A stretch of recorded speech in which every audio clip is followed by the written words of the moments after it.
Load up. He'll hump anything. He's a fighter pilot's dog.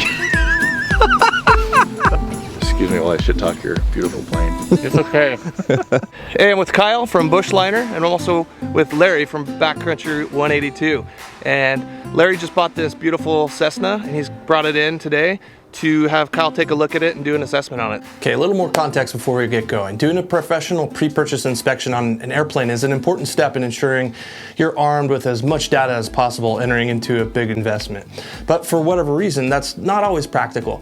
This is a two-part episode where we'll accompany Kyle Fosso, A&P and part owner of Bushliner, through a condition assessment of Larry's new-to-him beautiful rebuilt 1953 Cessna 170B with a STOL kit. See, Larry isn't an A&P and was looking at this plane out in Illinois and accomplished his own pre-buy. He thought the plane looked great, bought it, and flew it back to Washington. So Kyle will not only assess his 170, he'll also assess Larry's pre-buy. Bushliner isn't the sponsor of this episode, but Kyle was gracious enough to take time to explain to all of you some of the most important things to look for when doing your own assessment. Bushliner is a product line of premier manufactured Cessna tail draggers, so Kyle really knows his stuff. While there's plenty of good Cessna bush plane info here, there's a lot of aircraft agnostic information. I learned a hell of a lot that I'll take into my Bonanza shopping and my tail dragger home build this spring. I also had a lot of fun, so I know you will too. In part one, we'll do the exterior assessment. Then in part two, we'll pull the plane into the hangar and pull some panels. Also in part two, we'll talk about some Bushliner remans they have going on, plus my friend, certified badass and flying cowboy Jughead Counsell and his dog Dakota drop in for a cameo and some comic relief. Check out his Supersonic F-15 Ejection story. I'll leave a link below to his channel and an AOPA interview with him. I do want to be clear that this video isn't meant to replace a professional level pre-buy, which usually is the right answer. Now, I didn't edit a whole lot out to ensure you don't miss anything, and it's pretty lengthy, but I hope you get a lot out of it. So without further ado, Jim, roll the tape.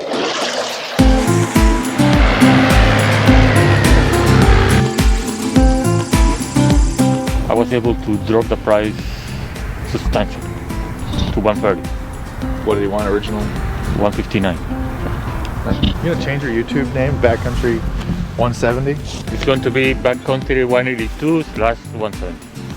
All right. Well, let's. I was just thinking we'd start kind of with a once-over on this. You know, beautiful 170, by the way. It looks phenomenal. I was thinking we'd do a once-over on it. I can take a couple glances, and then we could pull it inside. I'm gonna be as critical as I am. Usually we do pre-purchase inspections. This is kind of a post-purchase review, you know, so we can see how you did. I mean, when I do these inspections, I sometimes come in with, usually there's nothing wrong. Sometimes it's just superficial things that are just interesting, not necessarily unairworthy, and sometimes I've had to tell, you know, potential buyers that I wouldn't even fly the airplane from where it is. Not necessarily that it wasn't a good buy or anything. I just have to say, you know, like, would I myself feel comfortable flying this airplane? Yeah, after doing this for over a decade now, I know kind of some ins and outs of things that typically break. And I did have a guy yell at me because he said, "You know where to look," and somehow that was unfair to him. I still don't get that comment. I know where to look, so yeah, it's like, that's why you hire an experienced person. But, you know, straight off the bat from this angle, the STOL inlets are upside down on the air vents there. That's kind of interesting. Excuse me while I shit talk your beautiful plane. It's okay. But again, that's not like, you know, it just might be that you're not getting all the airflow. But I like to make them actually wide square rectangles. My 182 has that. And that gives me a lot better airflow. And see, if you just did the rectangle thing, that'd be an easy fix. You can make it a little wider, make it rectangular. Yeah. At least what it is the position looks correct for the bottom layer. I never liked that triangle, even when it's right side up. I never liked it. But that's, again, something, if you want to fix it, do it. If not, it's not going to really hurt anybody. That looks fine. That's looking good. And then I'll just make a few recommendations too, kind of as we go. I mean, I would swap these out. I like aero LEDs. I like aero LEDs over Waylands. They actually draw more amps. They are brighter. I'd get the wingtip stiffener. So that's the problem. You start changing things. You're changing your LEDs, and then they don't fit on these tips, and now you need new tips, right? But Steen has a wingtip stiffener for this, so you don't get kind of this bubbling. But it's not bad. I mean, it looks like they did a fine job. I just kind of try to warn people, like, oh, just put a strobe light on, you know. But it turns into not just a strobe light. But I think you were planning on getting tips anyway. You said They're here. Oh, they're here. Okay. So then I just like to look at, you know, flight controls, see if they're cracking on these rivets back here. I mean, this is crossing the line a little bit more into my, you know, in-depth stuff, but the first step I kind of do with a pre-buy is just sort of a pre-flight, you know. Like, there's really no sense tearing into the airplane. Something's up because I just cut myself on that. Oh, it's that. There's no sense really tearing into the airplane to do an in-depth pre-buy if I know I wouldn't fly it. Sometimes it stops there, and that's why we flat rate our pre-buys. You know, somebody's like, you're here for an hour. Yeah, but I'm in Oregon, you know, or something for an hour. And this isn't $100 thing. You can have me all day if you want, unless you want it to stop there, right? So, you know, your typical pre-flight's just a really good place to start. I like to take these rod ends here and I like to twist them left and right. Kind of check the nut on the back, see if it's there. And then I hold the aileron up with my left hand and I try to jiggle this rod, because sometimes they'll have too big of a, that's a number 10 fastener in there. Sometimes they'll have like a 1/4 inch Aurora bearing in this, and the airplane will fly fine, but it'll have a bit of hesitation as that spacing catches up. And so I've seen that before, and that's, you know, again, it's not really a big deal. And then Larry, this airplane had been, you know, what they call rebuilt, which is just an extensive restoration. So I'm kind of gonna be extra critical of what I find here. I see we got a cotter pin through that one on the hinge. I can't tell if there's one in this one. Oh, there is. Okay. So the cotter pins for hinge retention are important. I had a pre-buy on one, and this is in Florida, and he picked me up from the airport in it, and when we got back to his home base airport for me to do the pre-buy in the airplane we just flew, 2 of the hinge pins were out, like, what's this, an 8-inch hinge pin? They were like 4 inches out. So the aileron was about to just pop off and swing on the 3rd hinge. It was just like, dude. So I should have done this step before I got in the thing to fly from where, I don't even know, Tampa to somewhere else, and that was a 172. Anyway, that was, you know, kind of unnerving. I mean, this is a good thing it's a 170. So, and I'm purposefully kind of I try not to get distracted by the interior too much, because that's more like creature comforts and everything. I like to feel these on the way down, you know, how much slop is there in this. If there's too much slop, it's not a big deal, but I'll show you something in a minute. Sometimes you can push this lever and the flaps will just come down or up, and that just means it's rounded out. But that's a pretty simple fix. So when was this restored? It was restored 2011 and it has 240 hours. Okay. So to me it looks like they took the old bearings and they put them back in these flaps. And there's an upgrade kit for these, and I'll show you inside, but the old bearings were wider, and they just hit the flap and they start to actually chew away at the flap arm here, and eventually it'll bore a hole and leave, right? There's a service bulletin on it, and there's a new kit that McFarlane sells, and it's like $500. But this seems like it's hard to tell what they did here. They might have replaced just the one, because there's a few kits you can get, and one of them is just the bare bones, which is this inner bearing, which is the one that's really the problem. And so it looks like they complied with that, although they don't look new, you know. So but at least I can't open your flaps up and see that you're wearing, because a lot of times I can just pull this down and see we got wear circles, and if they're too deep, then you get a new, just replace this simply, which is destroy the flap and replace that and then fill the flap again. That's how you fix that. This is a add-on. Is this locked?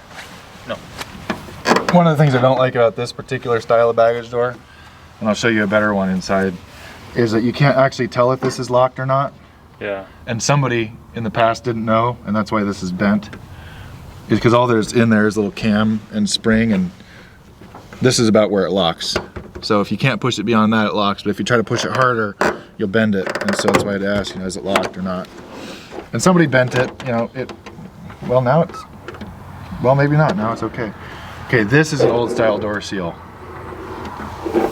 For sure, that's no doubt just an old door seal. So when they did their restoration on this, they just stripped it, and they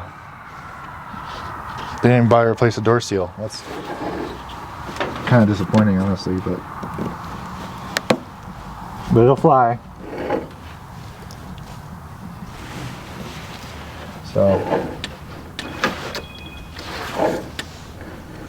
but they did a decent job at fitting the baggage door. They never came stock with them, so this is like a 172 door or something. It's kind of funny because the 170, when you cut a baggage door, and it always leaves this little useless tab of aluminum, and the 180 actually down here, the 180 actually right about there, it jets out here. Actually underneath it jets out, but it comes up so that this continues all the way back, and it's aesthetically better. It flows better. Technically stronger. 170 baggage doors are always an afterthought, right? So, I think they did a decent job. These are Cherry Maxes. I don't like that because they really don't need to be there. You can get to this area easily. Is the battery still in the back on this? Yeah. Okay. So this is a battery drain. The battery is relocated at one point. What is this?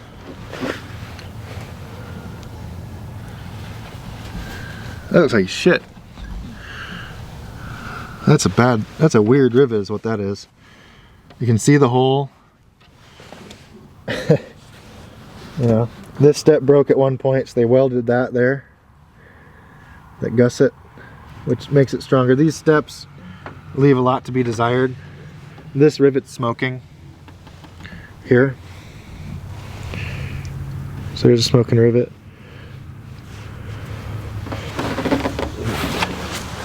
There's safety wire here, Larry. Where? I don't know. I don't know why it was there. Here. From the drain, probably? Yeah, well, it's coming out the drain. I mean, somebody just left a piece in there. I just don't want that in my lawn. Tire popping. We've got articulating seats, so those are nice. Are those 182 seats? They're just 172 or 182. I don't know, and they use a lot of common parts when they put these together, so they're probably either one or slightly, slight variation makes it a 172 seater or not. I don't know if they replaced the windows. That's just a scratch. Those feel like thicker windows than stock, but maybe not. One thing that drives me crazy on the way these old ones are built is a soft aluminum like tab here, and you can't even get you're supposed to like put the interior and then not bend it somehow, and they always bend and then they always chip, and that's just kind of why I go for the more utility interior when I do them. Is you just put the window in and it's powder coated frame and that's it. They don't put the interior trim in at all because all it does is look bad later. Are you gonna leave the headliner in this? For a while. For a while. Yeah. You got the BAS seat belts, those are nice. You got the good ones too. No, you don't want the ones that connect to the floor. You can't get out of them when the airplane ends up upside down in the water, which is something we all want to be prepared for, the tail dragger. And I try to kind of mentally calibrate myself. This is a pre-flight. So otherwise I start getting real close on stuff, and I get distracted and we're here all day. Take a look at the tail. I want to know if it jiggles, which it doesn't. That's pretty normal.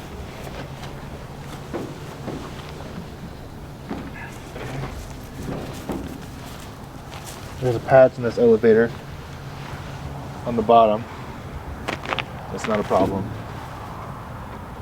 You got good fall through on this. You should just be able to let this go, and it should fall by itself. And if it needs a little help, like just a little bump or something, that's okay. You know, I think it just needs some lube, because it's not. What it's not doing, it's not hanging up on the controls. It just needs a little lubricant. Maybe some graphite on the yoke bearings. You know, this feels really nice. That feels very light.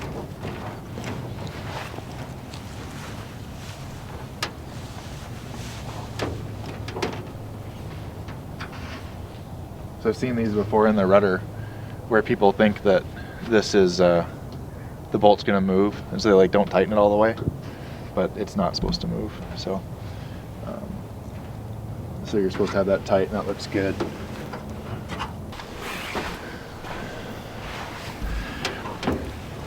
The wire for this taillight is chafing a little on that bolt. It's just riding on it. Eventually, you know, between now and the next 100 years, it'll chafe it. But if you upgrade this to like an aero LED, you're gonna end up with 3 or 4 wire shielded. So that's when you'll address that. It's not a biggie again. So we've got good engagement on our elevator bolts. And then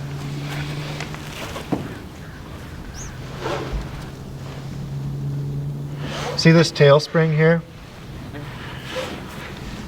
Yeah. That's getting ready to snap. Really? Yeah. This bent backward angle here isn't good. And this is supposed to be parallel to the ground. And it's pointing down. It's pointing down, and what'll happen is you'll end up getting shimmy, okay? And it's gonna be even worse with this. And if you think about the geometry, you put even bigger tires on this. So this, being down like this, if you had the small tires on it, it'd be even further down. So this tail spring's gotta be addressed like right now. It looks like see this second spring here, they rounded it back a little bit. And that's a good thing, because what it does is it gives the spring a little radius to bend on. I snapped one, and I didn't round the spring. I just had a square spring. Yeah. I mean, just that little radius matters, but I just had a square spring. What it does is it grabs it, just snaps it, like trying to break thick metal or hard metal on a shear. Yeah. So this is a good thing, but this is just a tired spring.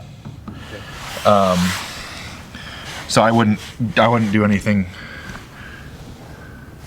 super crazy, like drop it on there. That's also weird. They shaved that. It looks like, I don't even know if this is a 170 spring. It's not. That's not a 170 spring at all. That's a something. I don't know what it is. Maybe it's just even flat stock, but they shaved it down here. It's wider than the rest of the spring pack, and then they shaved it down here to go into this thing.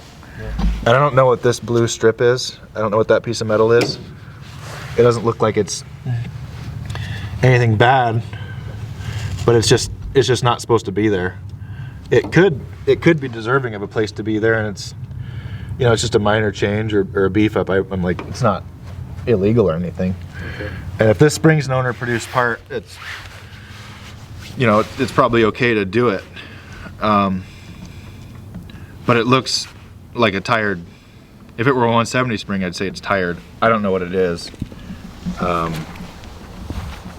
So we'll leave that there for now. Those are a little interesting. That's kind of a new one for me. They look like they'll work fine for tailwheel steering, but it's not the right part. It's supposed to be that little hook deal. Can't remember what they're called. This looks like a fine solution to the problem that kind of persists in these. The problem is if they break on you and you crash, then they don't have Cessna to blame. It's you, right? For having, you know, weird tailwheel steering chains. But I'd still fly it. I just would change that. Okay, trim. Not too much to see here for now.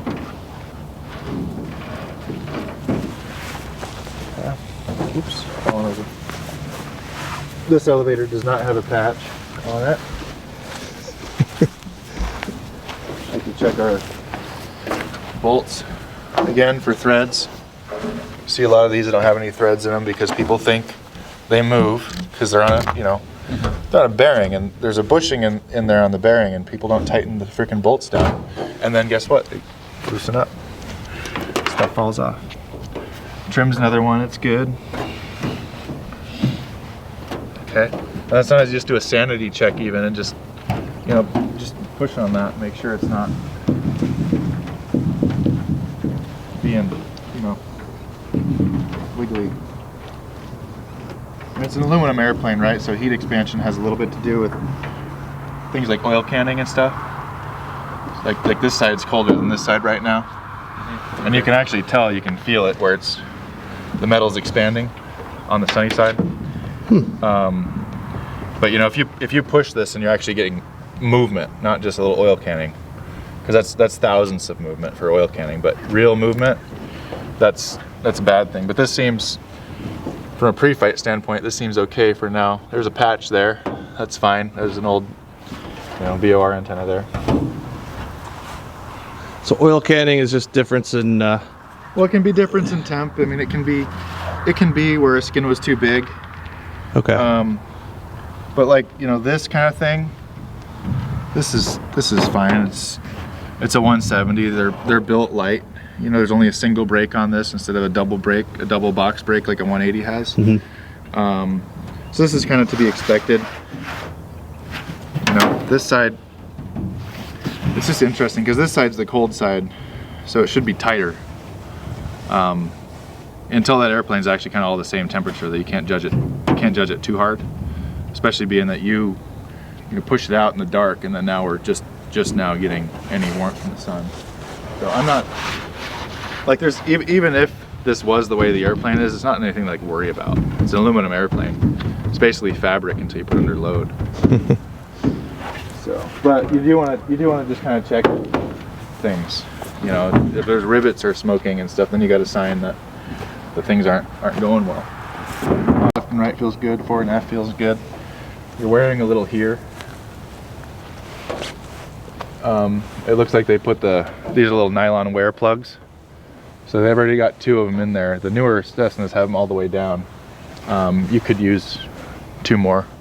I got them in stock too. You can borrow a drill, but it's you know, these are just barely thicker than these rivets for that purpose. So they're sacrificial. What are they for?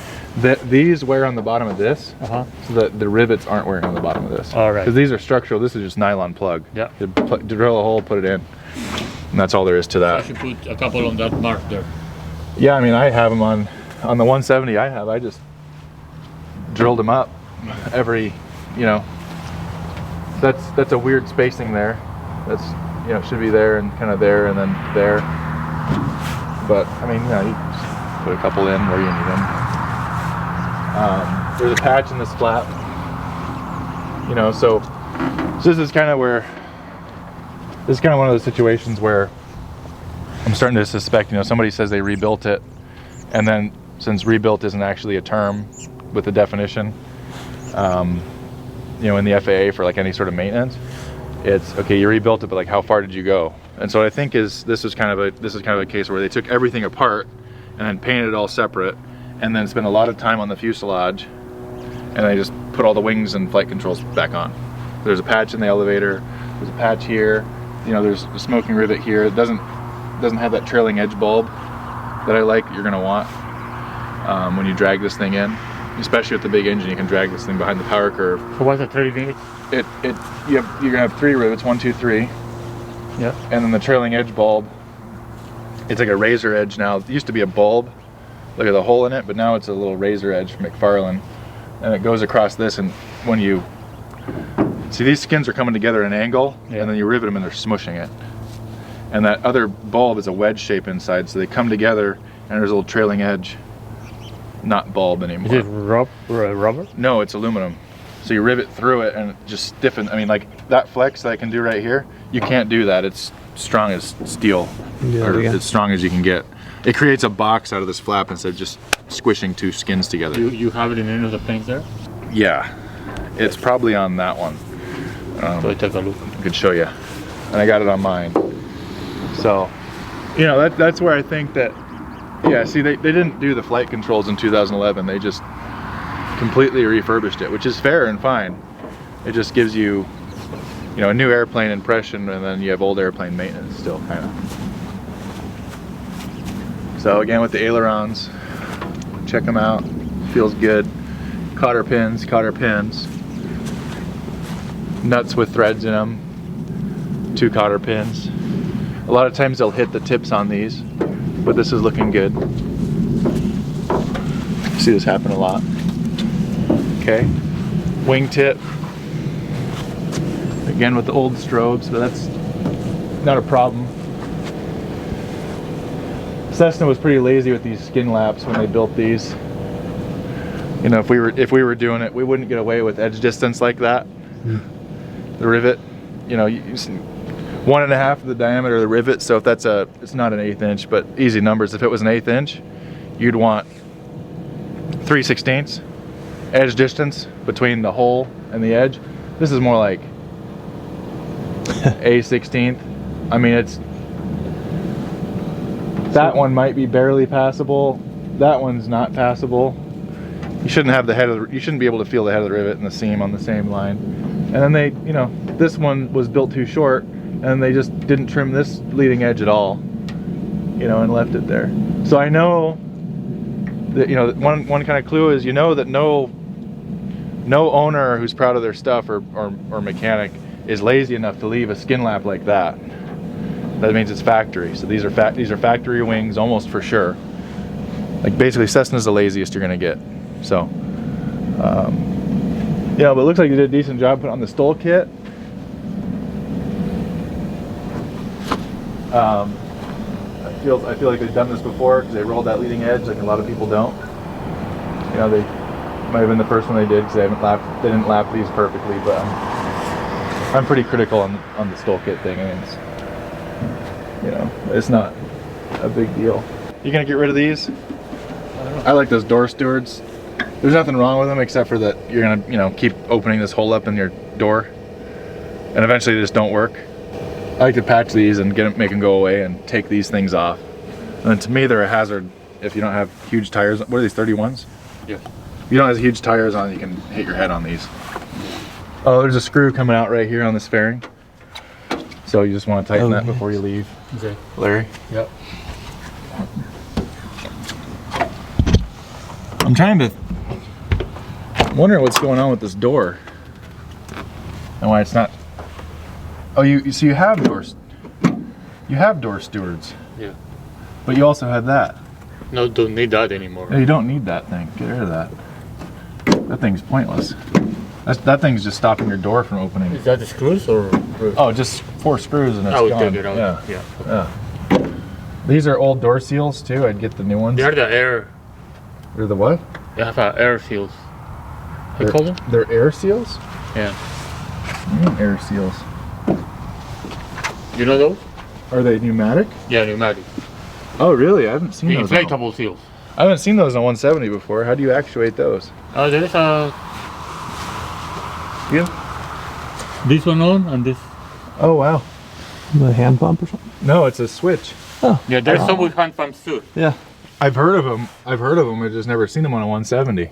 They work for 15 minutes.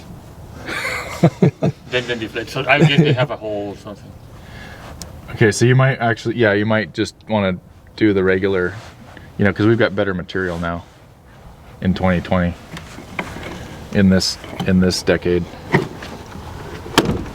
That's nice. They put a screw in there. These rivets always get loose. I have to just put a screw in it usually. There's just really not a good fix for this, and I really even 120 mile an hour, I wouldn't open this window at all, really, you know, in flight, and more than you have to. Those rivets wear out, then things flying around, so. One of my most critical points is these door sills. A lot of times they're banged up. These look pretty good here until back here it looks like there's some like Bondo or something on it. Like that doesn't look like a natural shape to me. It actually looks like there's a lot of Bondo on it right there around that radius. It looks like somebody kind of reshaped it starting here, ending kind of there. But otherwise, you know, I see a lot worse on this kind of stuff. One of the biggest things I don't like is these solid brake lines, and the silly ways people try to retain them to the airframe. Yeah. And you know, you're flexing this gear leg up here, and you can actually see how much it's flexing with this paint failure here. Yeah. And this is a hard point on this brake line. Yeah. I don't know why they did that or why anybody would still continue to do it, because they had a brake line made for the bottom. So I always just have this brake line. There's a nice fairing you can get and glue on here, and I always make that brake line out of flexible stainless, and I just flex it up to here, especially for guys like you and me who are going to work their gear a ton. That brake line is going to fail you sooner or later, probably sooner. So you got to be aware of that. But back to this door. So this has got a modified door latch. This is a 172 door latch. And is that why it doesn't shut all the way? Is because How do you lock that door? what? Can I lock it? Can you what? Can I lock the door? No, it doesn't seem like it has a lock on it. There is a lock. There is a provision, I'm sure, but it doesn't seem like it has a lock. I thought it was like if you pull up. This doesn't pull up. This is a 172 door latch and door post. You know, you really should make a cover for this. The 180 has the same cover. It's just a triangle piece. It rolls around here. I've seen some people even roll it and then they bend it again back here, but and that's a little missed hole there. Again, would I fly it? Yeah. Anyway, that's a 172 door, and it looks like they just never got it to really work completely right. There's a way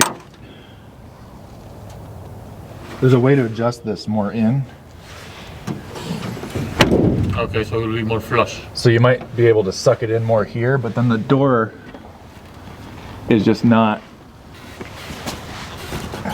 See, it even went further in just with that, because it's got this gear thing. Yeah. I don't know. I mean, this door just wasn't made for this airframe, and doors are a tricky thing. So, you know, is it gonna hurt anything? No, but it's just things I look for when you look over somebody's restoration. You know, I mean, I don't like the door, but I'm not gonna not have fun in the airplane because of the door. And from 3 feet away, you can't tell anyway. So, yeah, it looks like there was some work done on the thing too. I don't know. Maybe this was the door and they put the newer thing in. I just really can't speculate about it. I have to look at the logs and see if they even bothered to log it. So I told you about the brake line thing. There's a few smoking rivets in this cowling. Actually, those are really smoking. I can feel them. What's a smoking rivet? Smoking rivet is where the rivet is working in the hole a little bit, and then water comes in, and the little aluminum dust creates this Newton out paste that's just sliding back. You can see that, and that's what we just call smoking. It's smoking. The powder is just mixing with water and creating a slurry. Gotcha. And almost actually cutting fluid makes it worse.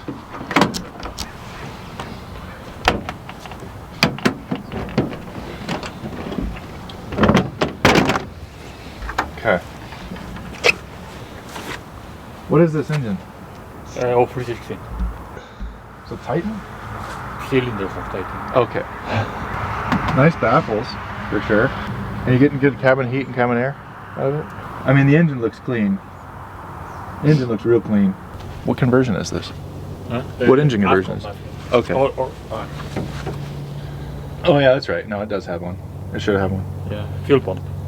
Yeah, yeah. No, just for the, yeah, for the Lycomings. Go. I'm not gonna hyper focus on this engine a lot because all we can really do is look at the cleanliness of it and take, you know, you typically take an oil analysis, and that'll tell you pretty much everything you need to know.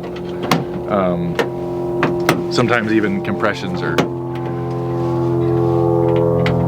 you should still take them, but they don't give you the whole story. So oil analysis will. How many hours are on this engine? Right now it's 270. Okay. I don't like having a brand new engine, you know, on something, especially if it wasn't done by a shop. I know, you know, 270 hours. You do an oil analysis, then you're gonna know, you know, this engine's well past the break-in period. You're gonna really know what you have. But if you bought this thing and had 5 hours on it, you know, a 2-year-old could put an engine together and run for 2 hours. So, you know, you won't really know a lot. Plus, even in a new engine break-in, there's going to be some metal and manufacturing oil and all this stuff that's just going to throw your tests off. So, you know, you get a Penyan or Lycon or some other reputable engine overhaul shop, I'd say that's fine. But sometimes you get these backyard mechanics, like, oh, you brand new engine overhaul, and people are like, sweet, sold, and then it's a piece of junk. What is there a magical number of hours? Is it 200 or? Just past 50 at least, I'd say. You know, I mean, break the thing in. That's 50's pushing lower limit. I mean, I like to see 100. You know, that should give you, and they should have, you know, a few oil changes in there. So really, you know, let the engine be consistent. 270 is, 100's really low, and then 270 is well within decent, you know. Yes. And between there is somewhere okay. You just want to see, you know, a proven engine, especially if it's a, you know, not a engine overhaul shop job. Okay, yeah, okay. What's wrong? Just the outline? The STOL kit It's, Oh, I see. Yeah. STOL kit. is a little big, the holder. Like right there. Okay. and then I like to upgrade to the stainless steel tie-down rings here. Have you seen them? No. We'll take a look at mine. How come?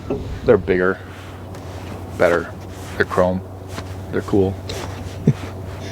You know, mainly they're chrome. Really is they're chrome, and they got a nylon bearing here, and they got a really thick base. And they're not just a nut or not just a bolt with a ring welded to it. They're a real piece of stainless. I mean, yeah, actually, yeah, this would shear before the strut does. But I mean, if you're shearing this, you're probably damaging the airplane anyway. So it's not necessary. It's just a consideration. I'm okay with the outside, you know, of the airplane. As far as like me flying it, those are wheel pant nuts. I already bought the other Yeah, one. I don't like the way it looks. No, it's silly. Yeah. So The little strut thing hanging out, or axle? the axle Not thing, it's huge. it's huge. It's for wheel pants. It doesn't Gotcha. need to be there. No. If it doesn't need to be there, then it shouldn't be there. Yeah. Let's see. So why don't you go around the other side?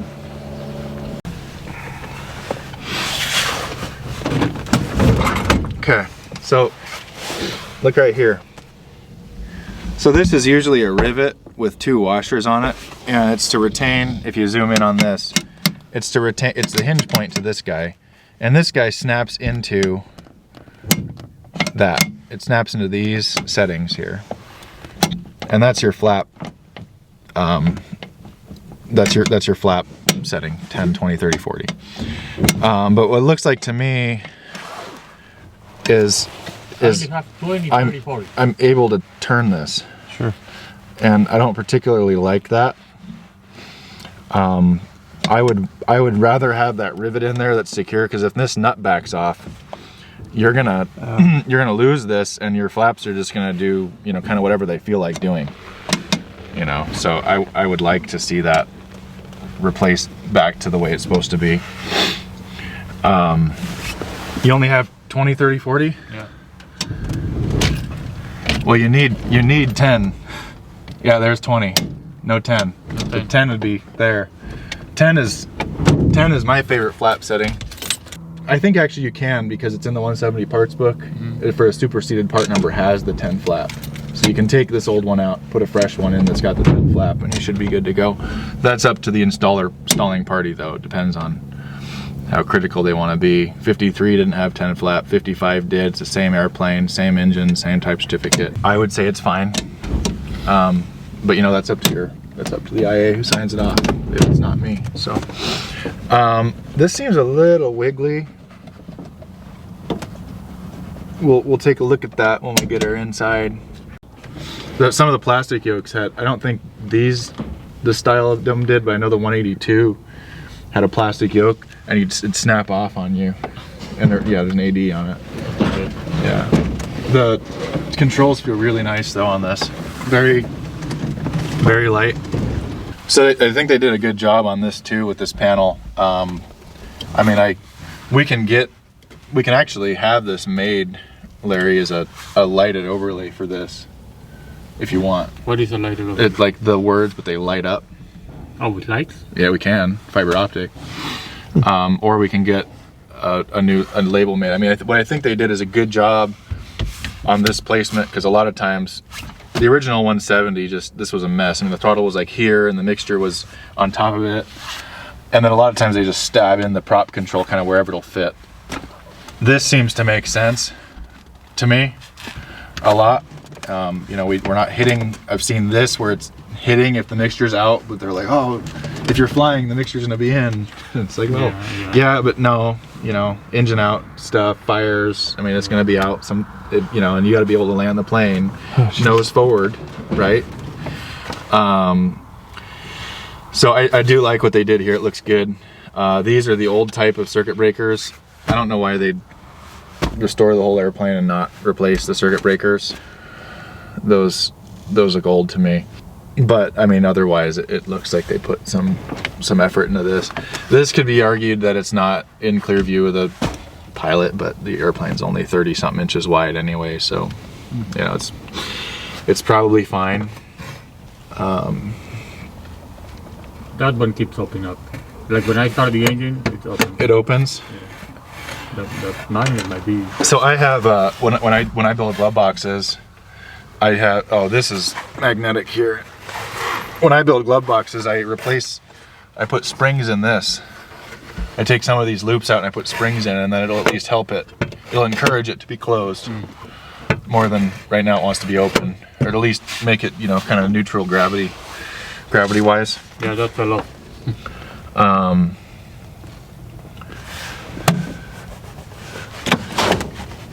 These old heat boxes were always kind of a joke, because you're supposed to kick it to aim the air at you. And then these, I'm surprised that these are actually in okay shape, because usually they just bend in half right away and they're stuck like that forever. So that's kind of surprisingly nice there. That hose clamp was loose. I'm trying not to fix your airplane, I'm trying to look at it. And then the panel, you know, that looks like they did a decent job on that too. I mean, it's simple and good. I kind of like glass myself. I know you don't, Larry. And then we've got our ADS-B, GPS. I mean, the 170 panel just doesn't lend you many options. You know, having the GPS down there isn't my favorite, but hopefully you're looking outside anyway. I look outside all the time. Yeah, I mean, just, you know, I'd fly it overall. Some of the stuff and some of the workmanship I've seen here raises a few concerns. You know, and now I have a pretty good idea of what they did and didn't do on this airplane. I know that's it's not new by any sense. I think they focused a lot on the fuselage. The paint looks pretty good, but I'm you know, there's just some things that, you know, there's just a few things that jump out at me that I just find peculiar or odd. Some missing screw or two, one up here and then two over there. Yeah, missing screws aren't, you know, if all your mechanic can do is tell you you're missing screws on your pre-buy, that's all I can do. But yeah, you're missing screws. And we've got what, Del Air tanks? Yeah. Okay. So I put 175 wings in the 170 initially, but the only problem with them is the fuel outlet is just forward of that antenna there. So more on the back side. And so if you're back, all the fuel's along the back spar, but you can see how big the tank is along the aft spar. It's pretty small. And so you've got 2 or so gallons unused in the actual, right? Not whatever they say they say it's supposed to be, and people always go, oh, POH says this. Well, okay, doesn't matter. Actually, if you're behind the power curve, flaring, landing on a hill, any of that kind of stuff, you got a good amount, you got a good amount of unusable fuel. 2 gallons aside, that's really good. The problem is you take off with, I don't know, 8 gallons total because you want to get out of this place, and you're burning 10 gallons an hour, so you're barely on VFR reserve. You just want to get over the hill to whatever. Back, you got good fuel flow with 4 gallons on board minimum. You go forward like this, and all that fuel goes to the forward spar, and it spreads out over a longer area. And this happened to me. I almost had an engine out with the 175 wings, which are, yeah, these are the smaller. This is 52 gallons. Yeah. So the bigger Del Air tanks are just to make it even worse. The fuel along the forward spar, it's dispersed enough to where it doesn't even get to that back pickup. And I had like 10 or 12 gallons on board, and I'm sputtering, about to quit, because I can't. And my situation was, I can't maintain altitude because I don't have enough fuel to run at that power setting to get there. And if I do this, it's even worse. And if I'm gonna pull the power back and I'm gonna descend slightly 200 or 300 feet a minute to get there, well, now the fuel, I can't even access it because it's all forward. Mm-hmm. So I'm just sitting there feeling really screwed, ended up landing in a hayfield with power. Not an emergency, but close. It wasn't an engine out, but it would have been eventually. So I took them out, and I put in wet wings that have dual fuel pickups and all this stuff. My whole point of saying that is be careful with that, because the unusable fuel in different attitudes is different. And I've got some flack for that, and I expect some after the video. Well, the placard there is 51 usable, so it's 5 unusable. So it's a 56 total? Yeah. Yeah, so I wouldn't trust that. It's at least 10 in a forward attitude, which hopefully you don't just have 10 gallons on board, right? But it's not, at a downward attitude coming in to a bar or something, you gotta know that. And my biggest, I think, my concern with them is you got 43 total, 37 usable in the stock 170, and now you've got 56 total, and then 46 usable. You've only gained like 6 or so 8 gallons of usable fuel when you do this, and you feel like you gain from 37. People like to go, oh, I gained 37 to 56. Well, 37 to 56 is a lot, but when you actually narrow it down by, you can actually use most of that 43, and you really can't use much of that, all of that 51 total. It's more like 48 or 41 to 48. It's it might be worth it. It's like an hour of extra confident fuel, but you got to know that drawback. So I told somebody the other day, put in a forward fuel outlet. It's welded in, get approval on it. Oh, beautiful! Jughead just showing up.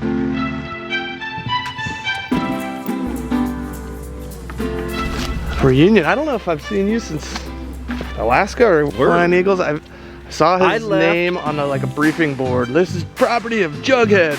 I'm like, who the hell is Jughead? Well, maybe you must have been there at the very end. So I left there, what, September? Just to have a love affair. He'll hump anything. He's a fighter pilot's dog. Oh, good to be around another fighter pilot. I just retired. If you're still watching, you'll definitely want to check out part 2 as we dig a little deeper under some panels inside the hangar. Thanks to VREF for sponsoring this 2-part episode. I think it's a perfect pairing since we're talking about arming ourselves with as much data as possible going into a purchase agreement and making that big investment. Well, a huge part of that is having an accurate appraisal of the aircraft so you don't pay too much. VREF is the industry standard aircraft valuation service. They consider market conditions, aircraft modifications, damage history, and more. I've used the VREF service a handful of times in both my search for my first Bonanza rest in peace, and now my second Bonanza, and have felt confident when making an offer. You send them the data on the plane and they provide you a detailed value estimate fast, usually within an hour. And it's affordable, especially when you consider the value VREF provides you. It's even more affordable if you're an AOPA member. VREF offers many more services as well. Check them out at vref.com and tell them Steve sent you. Until next time, you're cleared direct.